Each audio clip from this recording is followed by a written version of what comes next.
बोले वो पद्मनाभ है ना, ये मरेगा तो प्रेत बनेगा, ब्रह्म राक्षस। भैंस है ना, वो देती तो दूध है लेकिन स्वयं क्या खाती, भूसा। बोले ठीक तुम्हारी दशा वही है। राधा वल्लभ श्री हरिवंश। तो आज हम श्री सद्गुरुदेव भगवान के मुख से सुनेंगे कैसे कबीरदास जी ने एक दिग्विजय पंडित को उसका घमंड तोड़कर महान भक्त बना दिया, और फिर कैसे एक कोढ़ी को उसका कोढ़ दूर कर दिया और उसे महान भक्त बना दिया। तो आइए सुनते हैं श्री सद्गुरुदेव भगवान के मुख से राधा वल्लभ श्री हरिवंश।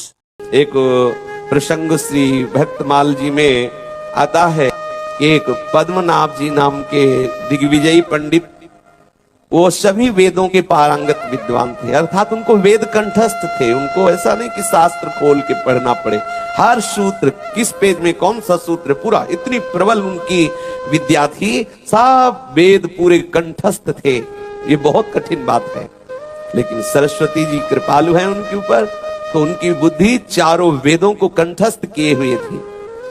और भी जितने शास्त्र थे और भी जितने पुराण, पूर्ण उनका अधिकार था, अर्थात सब शास्त्रों का उनको ज्ञान था। कोई भी पंडित जहां ये शास्त्रार्थ करने के लिए जाते तो टिक नहीं पाता था। जब ये शास्त्रार्थ के लिए चलते थे श्री पद्मनाभ जी, तो बैलगाड़ियों में शास्त्र लादे हुए होते थे। ऐसे कई बैलगाड़ियों में पुराण वेद ये सब ऐसे ग्रंथ रखे, क्योंकि शास्त्रार्थ में होता है ये कहां लिखा है, तो उस ग्रंथ को निकालो दिखाओ इनको, इतना उनको ज्ञान था। सब ग्रंथ कंठस्थ थे, प्रमाण के लिए बैलगाड़ियों में ग्रंथ साथ चलते, और बहुत से सहायक विद्वान भी उनके साथ चलते। इनके पांडित्य की धूम मची हुई थी, कोई भी इनके शास्त्रार्थ में सामने टिकता नहीं था। प्रायः इनके सामने आते ही वो हार लिख देता था। कितने से विद्वान घबरा जाते थे, बिना शास्त्रार्थ किए इनको देखते ही घबरा जाते, इतनी जोर का इनका पांडित्य था, इनका यश था। और ये सदल बल के साथ जहां भी जाते वहां सब घबराहट पैदा हो जाती कि दिग्विजयी पंडित श्री पद्मनाभ जी पधारे हैं। पूरे सैनिक जन, विद्वान जन और वाहनों पे शास्त्र लदे हुए हैं, तो सब ये इनका वैभव, इनकी विद्वता, इनका बल देख करके घबरा जाते। विजयश्री इनके चरण चूमती, जिधर जाते उधर इनकी जय घोष होती, इन्हीं की दुंदुभी बजती। बहुत से पंडितों ने विजय पत्र में अपनी हार स्वीकार की हुई थी, और साथ में वो रखते थे दिखाने के लिए कि इतने इतने पंडितों को परास्त किया गया। एक कोरा अहंकार, देखो कैसा भगवान की माया का प्रबल स्वरूप। समस्त शास्त्रों का ज्ञानी है, लेकिन वास्तविक शास्त्र ज्ञान से रहित है। सर्वत्र पराजय करने की भावना किसको पराजित करना है? वेद वेदांतों का ज्ञान क्या है? एक ही ब्रह्म के सिवा दूसरा कोई नहीं है। पर ये भगवत कृपा पात्र महापुरुषों से ही जो ज्ञान प्राप्त होता है, वही ज्ञान हमारे जड़ चेतन ग्रंथि का भेदन करता है। नहीं तो देख लो, सब शास्त्रों का ज्ञाता है, और है क्या? पशुता। ये पशुता है, विद्वता के द्वारा दूसरे को दुख देना, उसको परास्त कर देना, उसकी अवहेलना कर देना, इसी को तो पशुता कहते हैं। अपने यश की चाह, अपने सुख की चाह, अपनी प्रशंसा की चाह, यही तो पशुता है। अरे मनुष्यता इसमें आ जाती है जब दूसरे का हित करे, उसे मनुष्य कहते हैं। सच्चा मनुष्य वही है, मनुष्यता कहलाने का अधिकारी वही है जो तन मन प्राणों से दूसरों को सुख पहुंचाने की चेष्टा करे। और महात्मा वही है जो उसके जड़ चेतन की ग्रंथि का भेदन करके परमात्मा साक्षात्कार करा दे। सत्संगति संस्कृति का अंता। देश के कोने कोने में इनका पांडित्य प्रकाशित हो रहा था। विजय पत्र लिखवाते हुए आगे बढ़ रहे थे, फिर ये काशीपुरी आए। काशीपुरी में ललकार की, डंका बजवा दिया, काशी के विद्वान आकर हमसे शास्त्रार्थ करें। काशी में मुनादी फिरवा दी कि यहाँ के जितने भी विद्वान हैं, चाहे एक साथ एकत्रित होकर शास्त्रार्थ कर लें या अलग अलग शास्त्रार्थ कर लें, यदि शास्त्रार्थ करने की सामर्थ्य ना हो तो आकर के सभा के बीच में हार स्वीकार कर लें। काशी के पंडितों ने इनकी ख्याति सुन रखी थी, वे जानते थे कि इस समय सरस्वती इनके माथे पे विराजमान है, नक्षत्र बलवान है, विजयश्री इनके चरण चूम रही है, इनको परास्त करना बड़ा कठिन है। अब ये अंदर से वो सोचने लगे कि इसके साथ शास्त्रों के द्वारा हम विजय प्राप्त नहीं कर सकते, क्योंकि सरस्वती इसकी बुद्धि में बैठी हुई है। इसको अगर कोई परास्त कर सकता है तो जो सरस्वती के भी ऊपर विराजमान है वो है प्रभु। और जिसने प्रभु को रिझा लिया वही परास्त कर सकता है, दूसरा नहीं। अर्थात भगवत प्राप्त महापुरुष ही से परास्त कर सकता है। पंडितों ने आपस में मिलकर के कहा कि हमारे तो जो कुछ है सब विश्वनाथ जी हैं, इन्हीं से प्रार्थना करते हैं कि कोई ऐसा उपाय बताइए कि पराजय न देखना पड़े। भगवान शिव की वंदना की, पुकारा तो भगवान शिव उनको आदेश दिए कि दिग्विजयी पंडित से तुम कहो कि तुम किस किस से शास्त्रार्थ करोगे। ये ज्ञानियों का घर है वाराणसी, यहाँ झाड़ू लगाने वाले को भी वेदांत ज्ञान है। जैसे यहाँ वृंदावन में कोई भी हो, सब राधा नाम के आशिक हैं, सब भगवत प्रेमी, क्योंकि प्रेम समुद्र वृंदावन, ऐसे ज्ञान समुद्र, ज्ञान खान अगहानी जहां बस शंभु भवानी, वो काशी साक्षात ज्ञान समुद्र है। हमारे परम प्रेमी श्री कबीरदास जी विराजमान है, उससे कह दो तुम्हारा सारा नशा हिरन हो जाएगा विद्वता का, उनके पास भेज दो।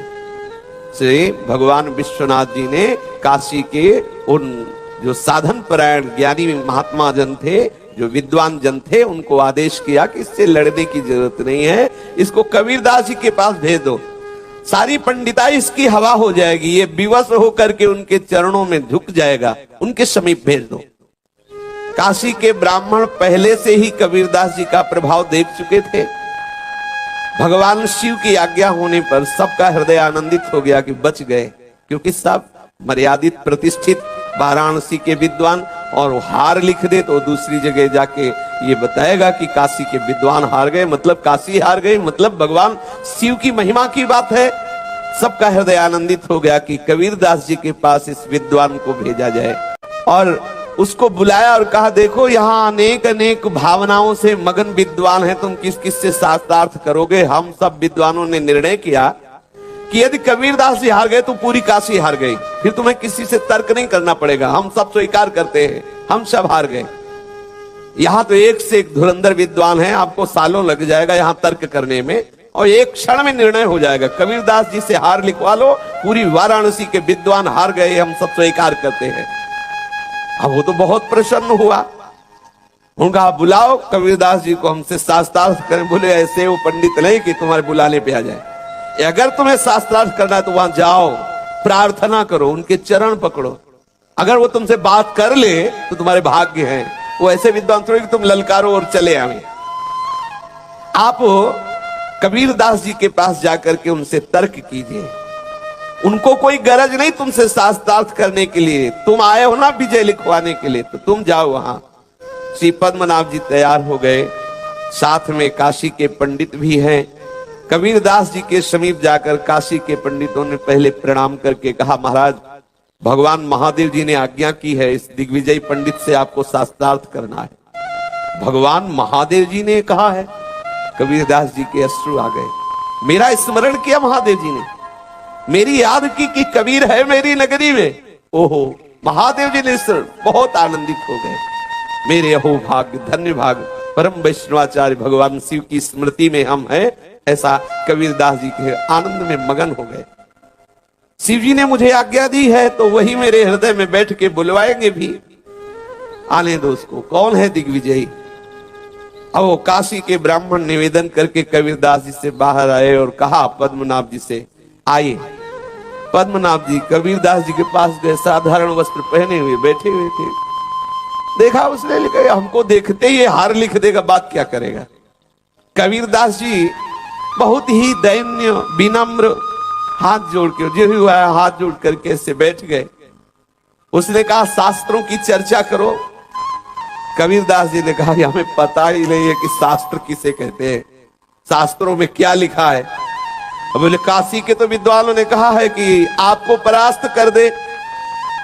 हमें लगता है आप ये शालीनता दैन्यता युक्त बात कर रहे हैं, नहीं पूरे काशी के पंडित आपको क्यों कहते, आप हमसे शास्त्रार्थ करो। बोले सच्ची कहते हैं, मसी कागज छुयो नहीं, कलम गयो नहीं हाथ, अर्थात आज तक का नहीं पढ़ा, का स्कूल नहीं गए जी, का नहीं पढ़ा, कभी कलम दवात नहीं छुई, तो शास्त्र तो बहुत दूरी की बात है, हम तो अनपढ़ है। तो उन्होंने कहा कि बस हमें पहले बता दिया गया है कि आप ऐसे सहज में शास्त्रार्थ नहीं करते, पर आपको करना होगा, और पूरी काशी हार जाएगी यदि हार पत्र में लिख देंगे आप। तो उन्होंने कहा जब आप कह ही रहे हो कि आप शास्त्रार्थ करो, तो शास्त्रार्थ तो नहीं कर रहा, मैं पूछना चाहता हूं, पढ़े लिखे हूं नहीं, समझ के पढ़े हो कि पढ़ के समझे हो? कबीरदास जी ने उनसे कहा समुझी पढ़े कि पढ़ समुझी, अहो कहो कबीराए। हे विद्वान शिरोमणि, तुम समझ के पढ़े हो या पढ़ के समझे हो? अब वो सूत्र देखने लगे। अच्छा, बुद्धि क्यों काम नहीं कर रही? क्योंकि बुद्धि में विराजमान सरस्वती चेरी है श्री हरि की दासी है, और हरि दास को कोई परास्त करना चाहे तो बुद्धि हाथ जोड़ देती है, सरस्वती जी हाथ जोड़ देती कि नहीं। समस्त देवताओं ने सरस्वती जी से प्रार्थना की कि भरत जी महाराज आ रहे हैं राम जी से मिलने के लिए, तुम ऐसा कुछ करो कि भरत की बुद्धि बदल जाए। उन देवताओं से कहा तुम्हारा दिमाग खराब है, तुम मेरे को बोल रहे भरत की बुद्धि बदल दे? अरे हमारी जैसी करोड़ों सरस्वती हो तो भी भरत की बुद्धि नहीं बदल सकती। राम अनुरागी, और ऐसा सोचना भी नहीं, अगर सोच लिए तो नष्ट हो जाओगे, क्योंकि भगवत प्रेमी महात्मा का जो अपराध करता है राम रोष पावक सोच रही। सरस्वती जी कांप गई, देवताओं से कहा तुम ऐसी बात कहते हो? सरस्वती भी हरि चरणारविंद की दासी है, उनकी आज्ञा से सबको बुद्धि प्रदान करती है। उसकी बुद्धि मंद हो गई, वो समझे ले, फिर पूछता है महाराज वो आपका प्रश्न क्या है? बोले समझ के पढ़े हो कि पढ़ के समझे हो? अब वो बार बार खोपड़ी खजला रहा है, ग्रंथों की तरफ सोच, कुछ सब खाली, कुछ आ ही नहीं रहा। बैठा रहा, सब काशी के विद्वान बैठे रहे। तो उसने कहा कि अगर मुझे आज का समय दे दिया जाए तो मैं रात्रि में विचार करके बताऊंगा। कबीरदास जी को समय है, हमें कोई ड्यूटी में थोड़ी जाना है, जब तुम्हें आ जाए याद तो आके हमसे बता देना करके। अब वो पद्मनाभ जी बहुत ही चिंतन में लगे हैं, कुछ नहीं समझ में आ रहा कि कबीरदास जी कह क्या रहे, पढ़ के समझो कि समझ के पढ़े हो, मतलब इसका मतलब क्या है। अब उससे विचार किया, एकांत में जाके शास्त्रों को पलट रहे, कुछ समझ में नहीं आ रहा। तो उनके हृदय में यह बात आई कि एकांत में किसी वृक्ष के नीचे बैठ करके फिर विचार करें, शायद सरस्वती की कृपा से बात आ जाए। तो वहां बैठे सोच ही रहे थे कि आवाज सुनाई दी। उस वृक्ष के नीचे, पीपल के नीचे बैठे थे, ऊपर कुछ प्रेत बैठे थे पीपल में, वो आपस में बातचीत कर रहे थे। एक ऊंची डाल थी, उस डाल पे वो कोई प्रेत बैठने जाओ, बोले इस पे मत बैठना, ये पहले से पास है। बोले क्यों, इसमें कौन आ रहा है? बोले नया प्रेत आ रहा है। कौन नया प्रेत? बोले वो पद्मनाभ है ना, ये मरेगा तो प्रेत बनेगा, ब्रह्म राक्षस, तो ये डाल उसके लिए खाली है। पद्मनाभ जी वहां विचार करने गए थे कि कबीरदास जी को ये भी सुना तो कांप गए। ब्रह्म राक्षस ये बनेगा पद्मनाभ और यहां करके बैठेगा, क्यों? ये तो पंडित है, समस्त शास्त्रों का ज्ञान है, इसने शास्त्र ज्ञान का दुरुपयोग किया है, ये दूसरों को दुखाया है, दूसरों को दुख दिया है, ये दूसरों को परास्त करके अहंकार से युक्त है, इसने वास्तविक शास्त्र का ज्ञान नहीं समझा, इसलिए मरेगा तब ब्रह्म राक्षस बनेगा। और इस डाल में ये पहले से आरक्षित है, इसमें कोई नहीं बैठ सकता। अब ये तो कांप गए पद्मनाभ जी, कह रहे मुझे ब्रह्म राक्षस बनना पड़ेगा, ब्रह्म पिशाच होना पड़ेगा। अब वो उन्हीं प्रेतों से हाथ जोड़ करके बोले कि कोई उपाय भी तुम्हें पता है जिससे मैं बच सकता हूं? बोले एक ही उपाय है, जिनसे तुम तर्क कर रहे हो, वो सिद्ध महापुरुष, भगवत प्राप्त महापुरुष है कबीरदास जी। यदि उनकी शरण में चले जाओ तो तुम बच सकते हो, दूसरा कोई उपाय नहीं है। अब कबीरदास जी के समीप गए, साष्टांग प्रणाम किया, और भी काशी के विद्वान की आज कोई ना कोई तर्क तो करेगा ही। और वहां जब गए तो साष्टांग प्रणाम कबीरदास जी को किया और बोले मैं वास्तविक बात समझ गया कि न मैं समझ के पढ़ा हूं न पढ़ के समझा हूं, क्योंकि हमें हमारे लिए व्यवस्था हो रही है, हम सुन के आ रहे कि हमें ब्रह्म राक्षस बनना पड़ेगा, ब्रह्म राक्षस बन के भूतों के बीच में रहना पड़ेगा। अंदर से मेरा हृदय जल रहा है, मुझे विद्या का फल नहीं मिला क्योंकि मुझे विवेक नहीं प्राप्त हुआ। अगर विवेक प्राप्त हुआ होता तो ये मैं तर्क करके दूसरों को दुखी न करता, दूसरों का अपमान न करता। कबीरदास जी ने कहा कि वास्तविक बात तो यही है कि समस्त शास्त्रों का सार है प्रभु के चरणारविंद की भक्ति। पांडे पंडित जी, तुम्हारी बुद्धि कैसी कुमति हो गई है। तुम तो भगवान नाम जप नहीं रहे हो और शास्त्रों की विद्वता का अभिमान रखते हो। तो ऐसे ही तो शास्त्र ज्ञान हुआ, जैसे गधे की पीठ में चाहे ईंट लाद दो, चाहे चंदन लाद दो, चाहे वेद लाद दो, उसको बोझा ढोने से मतलब है। ऐसे बुद्धि तुम्हारे वेद का बोझा ढो रही है। वास्तविक ज्ञान तो तुम्हें हुआ नहीं, तुम्हारी बुद्धि शुद्ध नहीं है। समस्त वेदों का कंठस्थ करने वाले की भी बुद्धि कबीरदास जी कह रहे शुद्ध नहीं है। क्योंकि यदि बुद्धि शुद्ध होती तो राम नाम तत्व, प्रभु के नाम में तुम्हारी प्रीति हो जाती। प्रभु के नाम को समझते। तुम्हारे मुख में जो आज धूली है, ये क्या अहंकार की धूली, ये विजयश्री जो हृदय में लिए हुए अहंकार की, ये तुम्हारे मुख धूल धूसरित है। वास्तविक विजयश्री है समस्त अहंकार को मिटाकर भगवदानंद में डूबना, भगवान नाम रटन में डूबना। वेद पढ़ा का यह फल पांडे सब घट देखे रामा।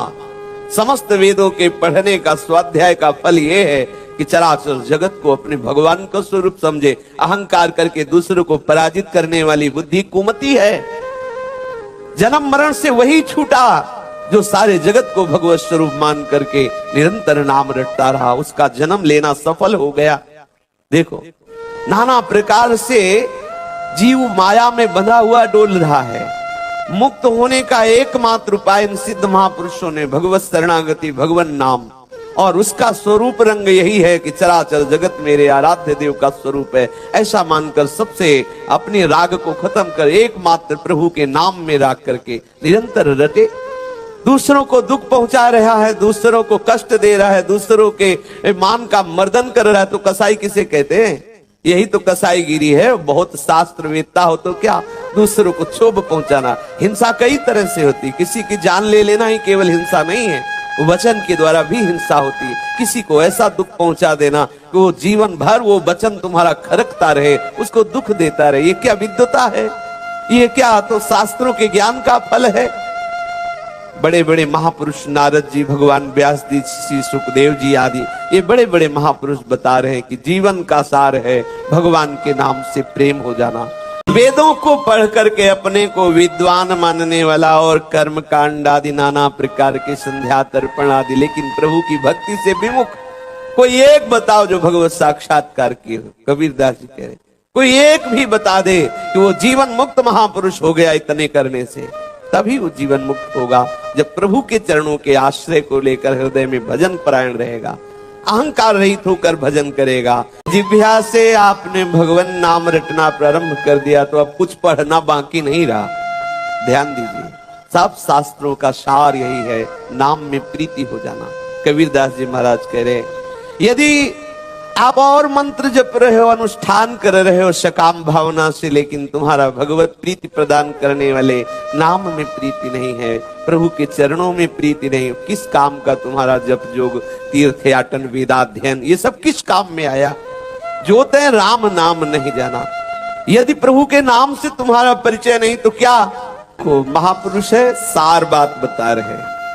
बोले पंडित जी बहुत शास्त्रों का तुम्हें ज्ञान है, दूसरों को उपदेश करते हो, खुद स्वार्थ में लिपटे हुए हो, खुद देहाभिमान से भरे हुए हो। तुम्हारी दशा ऐसी दीपक की तरह, दीपक दूसरों को तो प्रकाश दे रहा है और स्वयं अपने तले पे अंधेरा किया हुआ है। तुम्हारा तन मन सब भोगों में सना हुआ है, बात तुम शास्त्रों की करते हो। जैसे भैंस है ना, वो देती तो दूध है लेकिन स्वयं क्या खाती? भूसा। बोले ठीक तुम्हारी दशा वही है, शास्त्रों का प्रवचन, शास्त्रों की वार्ता करते हो और स्वयं आचरण भूस खाने वाले, अर्थात विषयों में समझ गए कि अभी तक ना हम समझ के पढ़े हैं ना पढ़ के समझे हैं। अगर समझ के पढ़े होते तो जैसे श्री प्रहलाद जी, नारद जी ने समझा दिया गर्भ में ही, फिर उन्होंने शास्त्रों को पढ़ा तो समझ में आया। नारद जी ने समझा दिया सबका सार है श्री हरि भक्ति। आप सब शास्त्र पढ़ने में आ रहे। अगर सब शास्त्रों को पढ़ करके ये बात समझ गए, जैसे श्री सुखदेव जी महाराज पढ़ के समझे। पहले भगवान व्यास देव जी के द्वारा जो उच्चारण कराया हुआ शिष्यों के द्वारा श्लोक, उसको सुना और पढ़ा तब समझ में आया कि सार बात तो इस रूप माधुरी में डूबना है। या तो समझ के पढ़े तो भगवत चरणारविंद सब कुछ है ये मानकर पढ़ो, आपको कोई फंसा नहीं सकता। और या सब शास्त्रों का सार पढ़ के देख लो, एक ही है प्रभु के चरणारविंद में प्रेम हो जाना। कबीरदास जी ने कहा पद्मनाभ से कि ना तुम समझ के पढ़े हो ना पढ़ के समझे हो, अभी आप बिल्कुल अज्ञानी के अज्ञानी हो, क्योंकि भगवान के चरणों में प्रेम नहीं। सब काशी के विद्वान देख रहे तो बार बार खड़े होते, बार बार साष्टांग दंडवत होते। पद्मनाभ जी चरण पकड़ लिए कबीरदास जी के, कहा महाराज बस आप कृपा करके हमें नाम प्रदान करो, अपने श्री चरणों का आश्रय दे दो, मुझे शिष्य बना लो। कबीरदास जी ने कृपा की और उन्हें मंत्र दीक्षा दी, नाम दी और कहा खूब रटो नाम।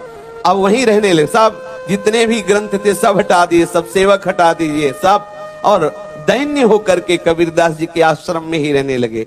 कबीरदास जी प्रायः इनसे सेवा नहीं लेते थे और सेवक जन श्री अंग सेवी थे, पर इनसे कभी, और ये ललचाते थे कभी सेवा मिले तो कभी जैसे कोई अवसर मिल गया तो ये स्वयं सेवा में लग जाते कबीरदास जी, पर कभी आज्ञा नहीं करते थे।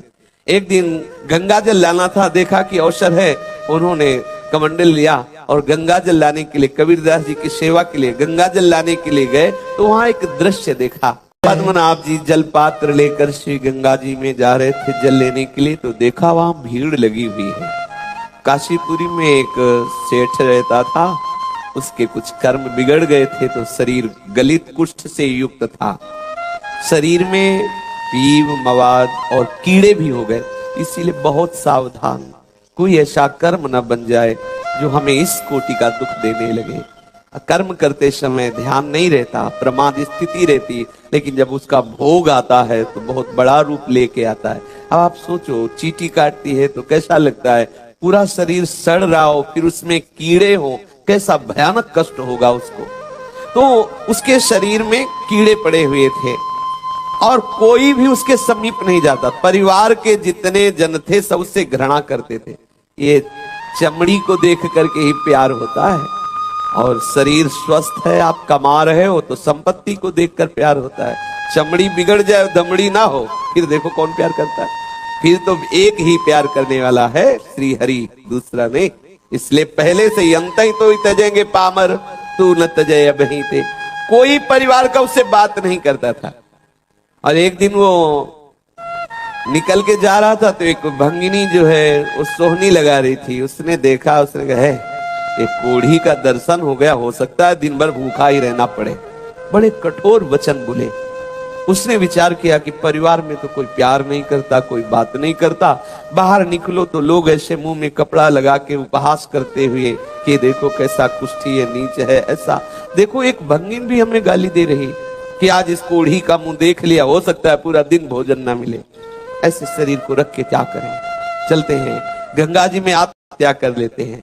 वो शरीर को रस्सी से ऐसे पत्थर से लपेट के कगार में कूदना चाहता था, लोगों ने बचा लिया, लोगों ने रोक लिया। पद्मनाभ जी नजदीक वहां गए और उसे कहा कि तुम शरीर को नष्ट करना चाहते हो, क्यों नष्ट करना चाहते हो? इस कुष्ठ की पीड़ा से तुम्हें पता नहीं भगवान का नाम कितनी सामर्थ्य से युक्त है, तुम इसकी चिंता मत करो। खोलो ये रस्सी, खोलो, पत्थर हटाओ और अभी तुम गंगा जी में जाओ और मैं जैसा बोल रहा हूं वैसा तुम बोलो। वो गंगा में खड़ा हुआ तो उन्होंने कहा जोर जोर से बोलो राम, डुबकी लगाओ, फिर राम बोलो, फिर डुबकी लगाओ, फिर राम बोलो, 3 बार तुम ऐसा करो। गुरुदेव के द्वारा दिए हुए नाम में अपार सामर्थ्य है। श्री कबीरदास जी के शरणागत होते ही ऐसे सिद्ध महापुरुष के हृदय के संकल्प ने इनको नाम प्रेमी बना दिया। इनके हृदय में बात बैठ गई कि नाम में अपार सामर्थ्य है। उस कुष्ठी को कहा तुम डुबकी लगाओ, राम बोलो। जे भी एक राम कह के गंगा में डुबकी लगाई तो जो पीप, सड़न, कीड़ा ये सब गायब, घाव दिखाई दे। दोबारा राम बोले, डुबकी लगाई, वो घाव खत्म हो गए। तिबारा राम बोल के डुबकी लगाई, एकदम स्वस्थ और चमकता हुआ शरीर। 3 बार नाम के उच्चारण मात्र से न जाने कहां वो गलित, कुष्ठ, दुर्गंध, कीड़े सब खत्म हो गए।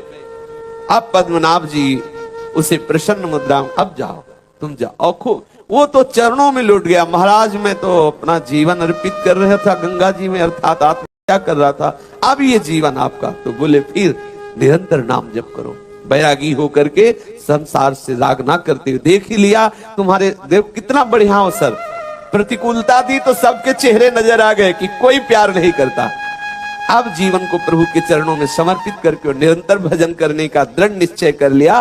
और पद्मनाभ जी बड़े आनंदित हो रहे हैं कि कबीरदास जी को जाके बताएंगे कि गुरुदेव देखो आपके द्वारा दिए हुए नाम का प्रताप, 3 बार नाम उच्चारण मात्र से उसका कुष्ठ नष्ट हो गया और वो स्वस्थ हो गया।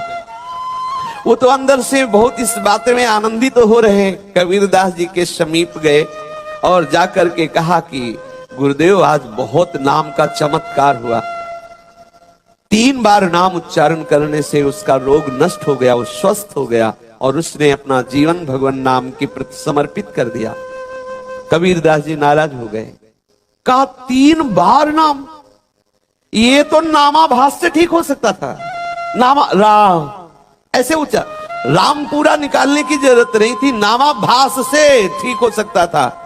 जैसे कुत्ते को मारने के लिए बबर से छोड़ दे, मच्छर को मारने के लिए ब्रह्मास्त्र छोड़ दे, ऐसे ही तुमने एक साधारण रोग को नष्ट करने के लिए 3 बार नाम का प्रयोग, तुम नाम की महिमा नहीं जानते हो। कबीरदास जी, ये नामाभास से ठीक हो सकता था। आपको लगेगा कि ये महिमा की बात कर रहे हैं, ऐसी बात नहीं, सच्ची बात मानिए। जो भगवत प्रेमी महात्मा जन है वो इस नाम का फल ये नहीं चाहते कि नासवान शरीर स्वस्थ हो। भगवान नाम में अपार सामर्थ्य है। इस नाम को जप कर इस शरीर से ही राग खत्म हो जाए, प्रभु से अनुराग हो जाए, यही जीवन का सार है। हम एक एक कदम संभाल संभाल के रखें, हमारा कोई भी क्षण प्रभु से विमुख आचरण करने में ना जाए, प्रभु का नाम ना भूल जाए, किसी से तर्क विवाद में ना फंसे। एकमात्र अब जीवन का उद्देश्य और निरंतर नाम रटते हुए अपने जो आचार्य गुरुजन हमें सिद्धांत बताते हैं उस वैष्णव धर्म के अनुसार जीवन निर्वाह करते हुए हमारी अंतिम यात्रा में हमारे प्रभु हमें मिल जाए।